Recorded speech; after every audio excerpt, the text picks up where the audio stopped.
Merci chers membres de la communauté, merci parce que vous comptez toujours nous faire confiance. On se retrouve encore aujourd'hui pour analyser les questions d'actualité. Merci, nous avons reçu pratiquement tous les messages que vous nous aviez envoyés hier.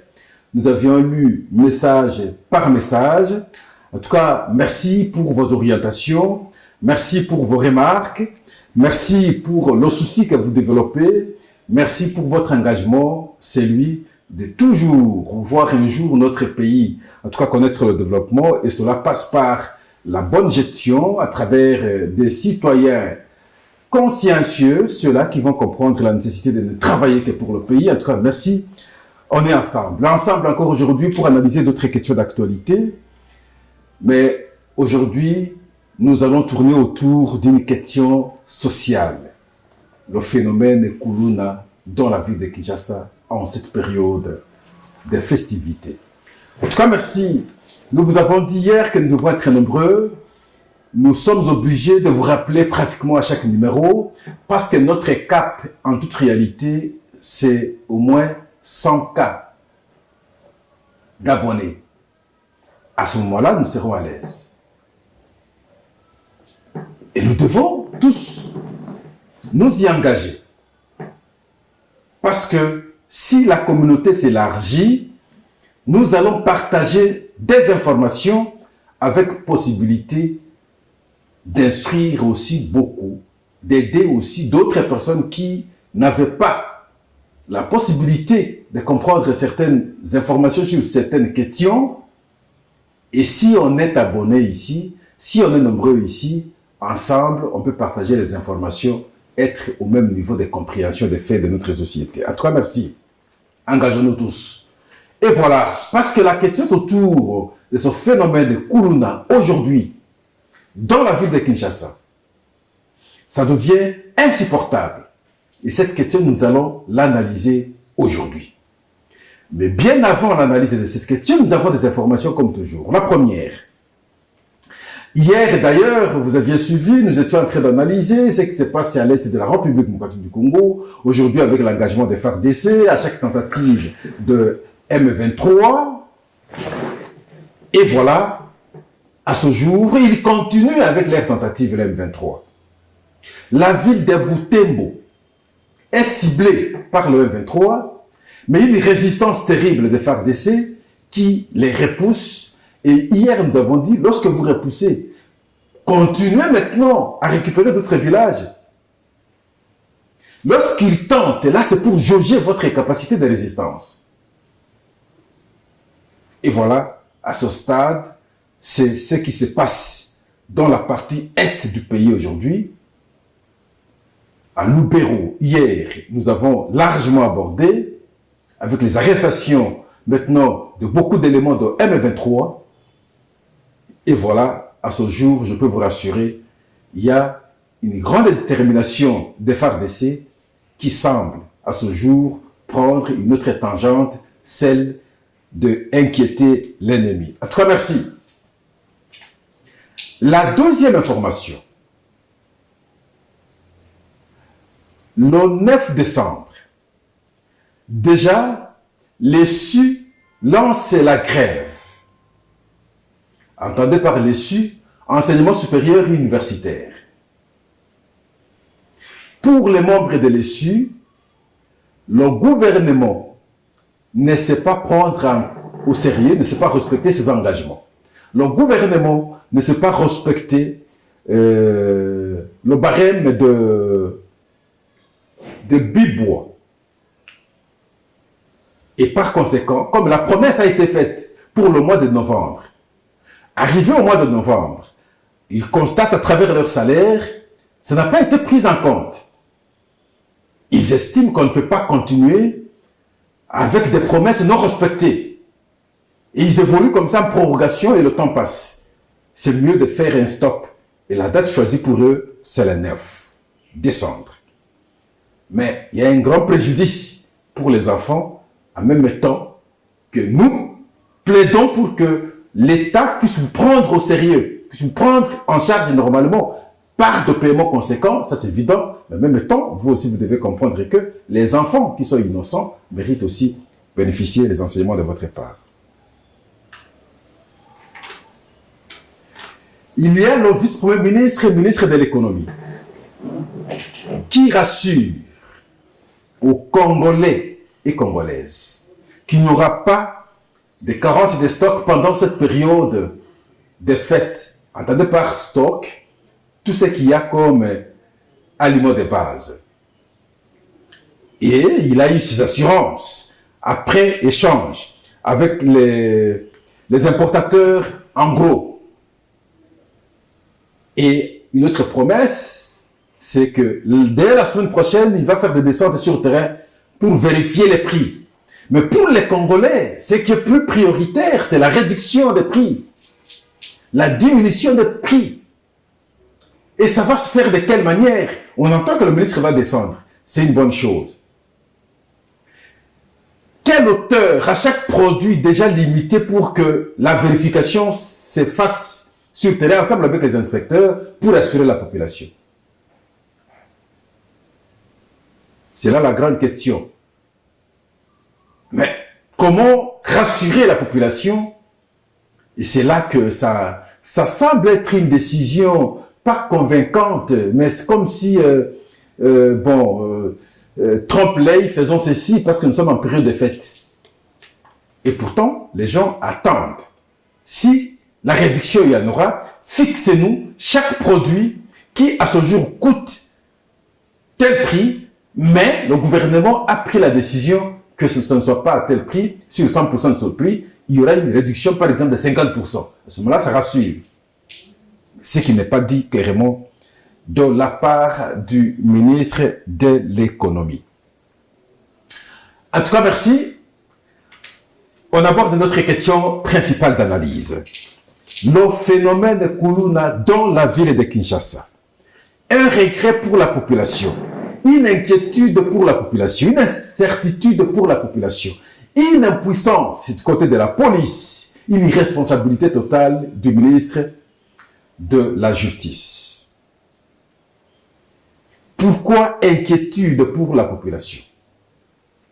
Pourquoi une impuissance de la police? Pourquoi la responsabilité du ministre de la Justice? On analyse. Commençons par la responsabilité du ministre de la Justice. Le phénomène Kuluna, ce n'est pas un phénomène qui commence aujourd'hui. Beaucoup d'entre eux ont commis beaucoup de crimes dans le passé, visiblement parce qu'ils ont blessé telle personne, ils ont coupé le bras de telle personne, ils ont fait ceci, ils ont fait cela. Et beaucoup ont été arrêtés. Ils se sont retrouvés à la prison centrale de Makala. Parfois sans plaignant. Effectivement, sans plaignant des fois, mais les crimes sont réels. Et la police a fait son travail très sérieusement à son temps. Beaucoup ont été arrêtés. Et ce qui a fait que, parce que nous n'avons qu'une grande prison ici, sans compter Ndolo, qui est spécial d'ailleurs, parce que là, c'est les gens qui prennent les armes, clairement, et d'ailleurs aussi, mais pour les coups, on les envoyerait là-bas. Mais au moins, c'est plus à la prison centrale. Comme on a que cette prison, pratiquement, elle était inondée, la prison, par ces malfrats, par ces impropres de la société. Le ministre va faire des descentes, dans le souci de désengorger la prison. Peut-être que c'est une bonne idée, mais il fallait apprécier les cas. Il fallait également en même temps avoir d'autres prisons avant de désengorger la prison centrale. Et lorsqu'il arrive, il donne les orientations pour libérer beaucoup de cas, entre autres ici les mêmes Kuluna, grosse erreur. Et les mêmes sont rentrés maintenant dans leurs bases, dans des cités, mais ils font la loi, ils s'imposent comme vous ne pouvez pas imaginer. Et voilà pourquoi toutes les voix s'élèvent à ce jour contre le ministre de la Justice. Constant Mutamba n'aurait pas dû faire ça. Il aurait dû apprécier les cas normalement et calmement. Et c'est comme ça que les gens parlent à ce jour d'une politique populiste. sans tenir compte de ces cas, sans chercher à comprendre sa société. Comment notre société fonctionne. Le cas Koulouna, depuis longtemps, comment on les gère, comment ils sont arrêtés, comment ils sortent. On a toujours déploré. Et la police a toujours dit, la police a toujours crié. Ce n'est pas son problème. Elle fait son travail. Elle arrête. Elle les arrête, les envoie acquis des droits. Voilà l'expression de la police. Mais malheureusement, et en fin de compte, ils retrouvent la liberté. Lorsqu'ils retrouvent la liberté, les premiers ennemis, c'est ceux de la population qui les ont dénoncés. Et là, donc, le ministre de la Justice a une grande responsabilité. Nous disons, ministre, pourquoi vous aviez fait ça? Et maintenant, ceux d'entre eux aujourd'hui qui sont arrêtés, ils doivent aller où? Ils vont encore retourner à la prison. Alors on aura résolu quel problème? Quelle autre prison construite aujourd'hui, on peut dire, bon, qu'il n'y a pas là-bas, qu'on les envoie ailleurs?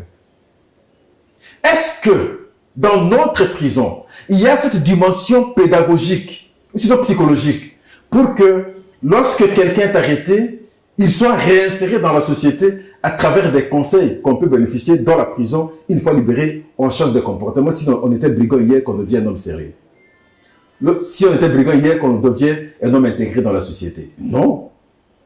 Le même comportement qui fait qu'on soit dans la prison, c'est le même comportement qu'on ramène lorsqu'on sort de la prison.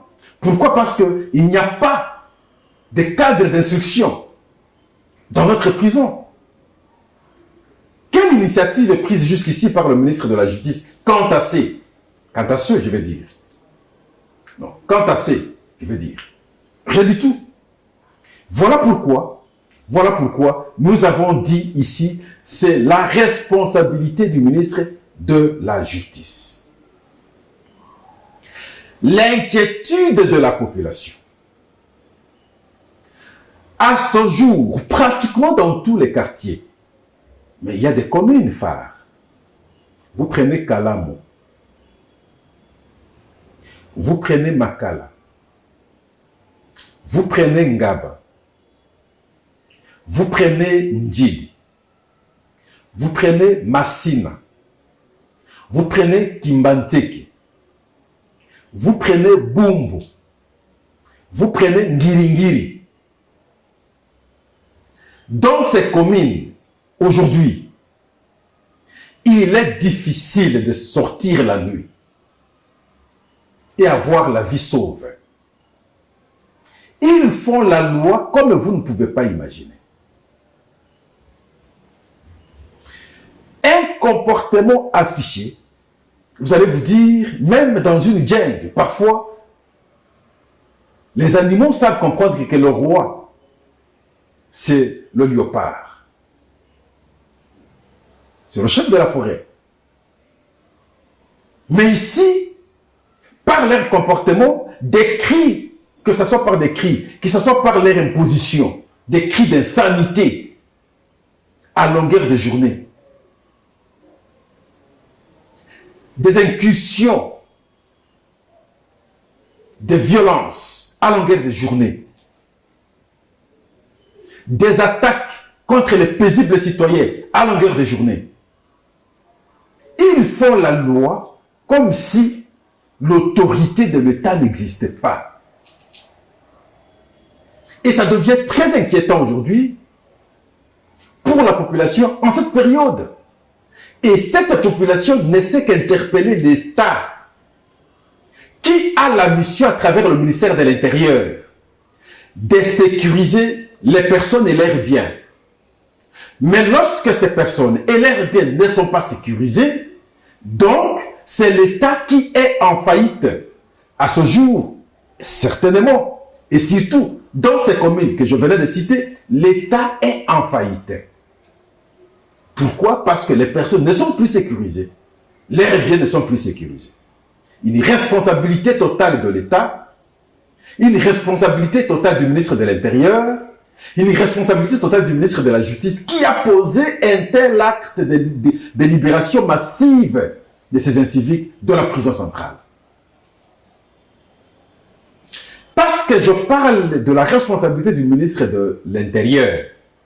Et c'est là que devient maintenant, nous devons évoquer maintenant l'impuissance de la police nationale. Qui peut-être n'a pas des anti-émeutes, qui peut-être n'a pas de fusil, qui peut-être n'a pas de moyens pour faire face à ces Koulouna. C'est fort possible.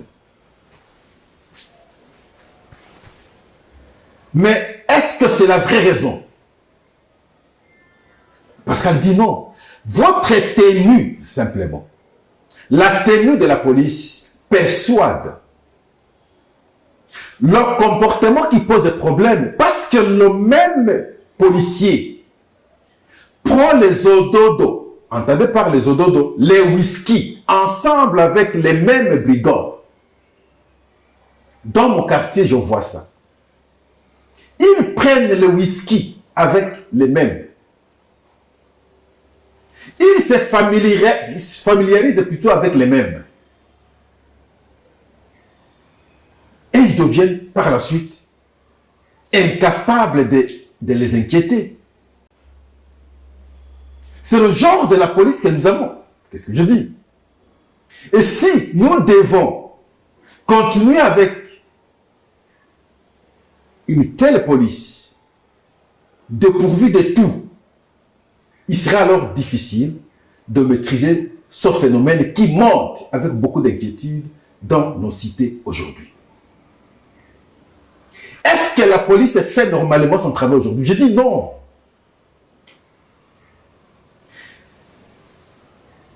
Son bureau, c'est ici. On attaque quelqu'un à 2 mètres. Et la police est incapable d'aller maintenant calmer l'affaire simplement parce qu'elle a peur. Pas longtemps qu'hier nuit, j'entends les cris.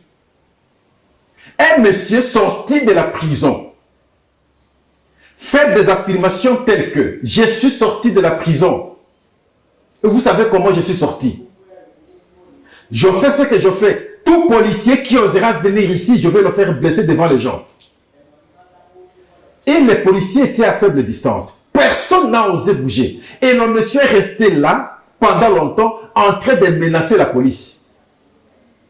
Et la police est incapable de faire face à ce monsieur.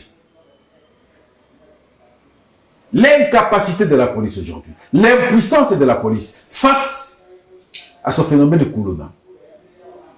La population est exposée à son triste sort,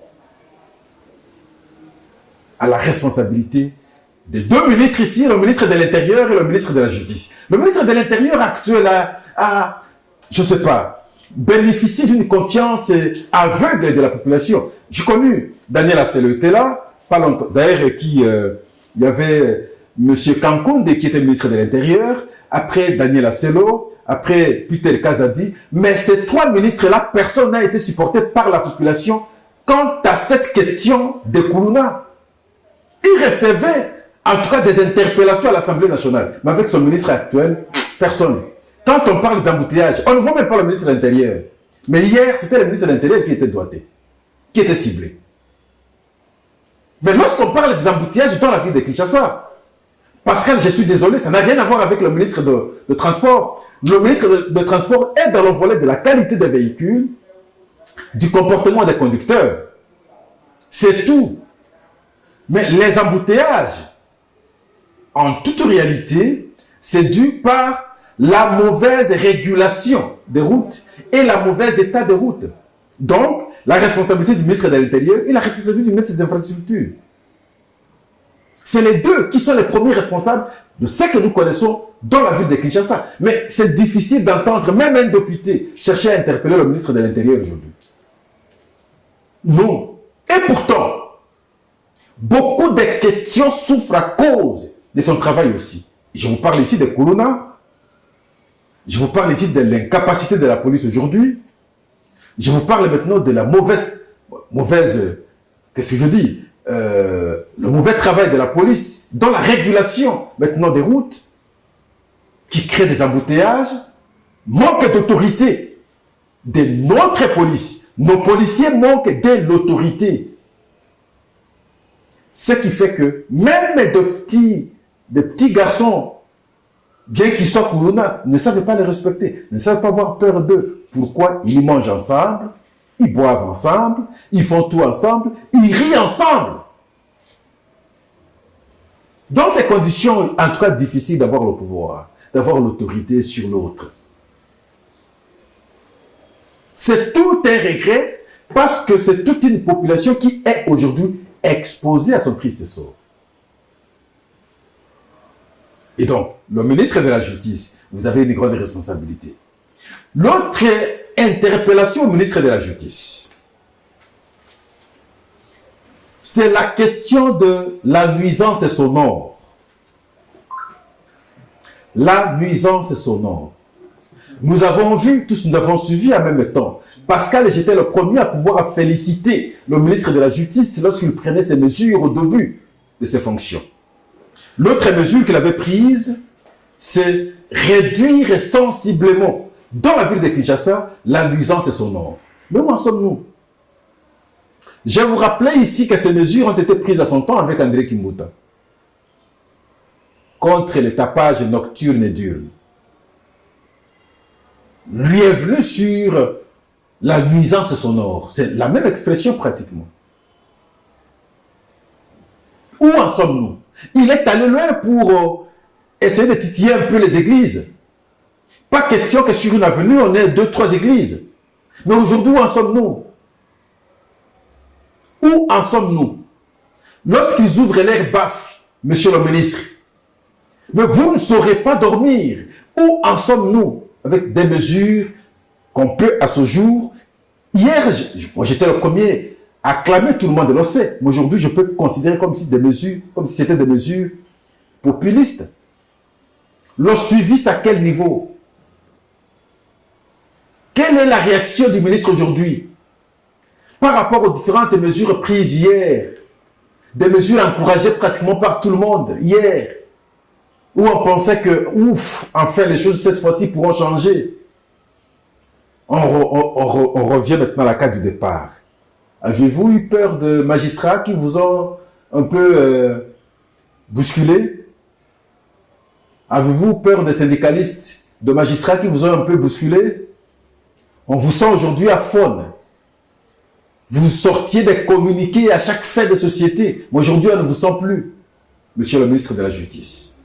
Et alors, pourquoi avoir pris des mesures 2-3 jours après, être incapable de les faire respecter? Et c'est là l'inquiétude de la population aujourd'hui. La nuisance sonore, monsieur le ministre. Pendant cette période de fête, mais les gens méritent une bonne sécurité. Sécurité sociale à tout point de vue. Du côté de la paix sociale. Paix sociale, entendez par paix sociale, l'ultime de la paix. Du côté de la sécurité policière, ainsi de suite.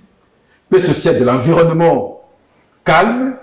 Paix sociale de tout, de la sécurité, des déplacements, ainsi de suite. C'est cela, votre travail aujourd'hui. Mais on aurait l'impression que vous êtes en train de faillir. Vous qui aviez pris une bonne tangente. À ce jour, pourquoi ça? Kinshasa, les Kino aujourd'hui semblent être exposés, semblent être délaissés. Et le cri qu'il lance est relayé aujourd'hui à travers cette émission. Il vous cible directement, monsieur le ministre de la Justice, et monsieur le ministre de l'Intérieur. La police, elle ne fait pas bien le travail aujourd'hui. La police est incapable de beaucoup. La police manque le matériel. De son manque de matériel, la police devient impuissante. La police collabore avec ces criminels, ces Kuluna, du fait qu'ils boivent ensemble, ils mangent ensemble. N'y a-t-il pas moyen de sortir une décision qui interdirait un policier de partager un repas avec ces gens, un policier de partager une cigarette avec ces gens, un policier de partager un verre avec ces gens? Est-ce qu'on ne peut pas sortir un communiqué comme ça? Une décision comme ça? Est-ce qu'on ne peut pas voir le ministre de l'Intérieur descendre dans des quartiers, dans des communes, en fait de sensibiliser ensemble avec les généraux de la police, les commissaires alors, les autres unités qui sont dans des communes afin qu'ils fassent normalement le travail? Pourquoi le ministre de l'Intérieur n'est pas ressenti sur le terrain? Je l'aime bien, c'est mon ami, bien qu'il soit ministre. Mais nous devons aider notre pays.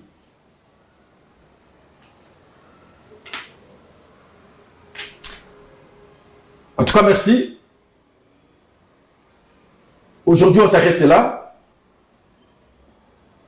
La question que l'on inquiète les Congolais. Les Congolais qui sont menacés de temps en temps au vu et au su de tout le monde.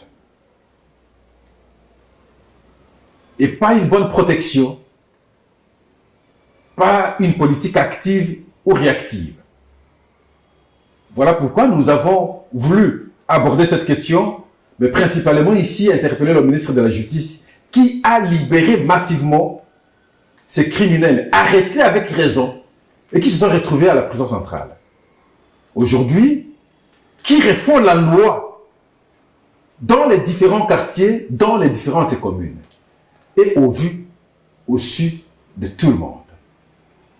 Et on s'est interrogé, lorsqu'ils seront encore arrêtés, où est-ce qu'ils iront? Parce que vous avez prétexté de désengorger maintenant la prison. Comme si ils avaient connu un changement comportemental. Non, ils n'ont pas été, en tout cas, imposés au changement du comportement. Ils sont sortis les mêmes. Ils causent les mêmes problèmes. Vous serez encore obligé de les arrêter. Mais vous allez les amener où? Merci. N'allez jamais ailleurs. Restons ici. Parlons pays ici. Parlons de notre République ici. Nous l'aimons beaucoup. C'est par notre assistance, par votre assistance, par des interpellations de chacun de nous que nous aurons aidé, en tout cas, ceux qui ont la charge de gérer des responsabilités d'État à pouvoir le faire avec conscience afin de ne servir que l'État. En tout cas, merci. N'allez jamais ailleurs. Mobilisons-nous. Soyez encore nombreux. Au revoir.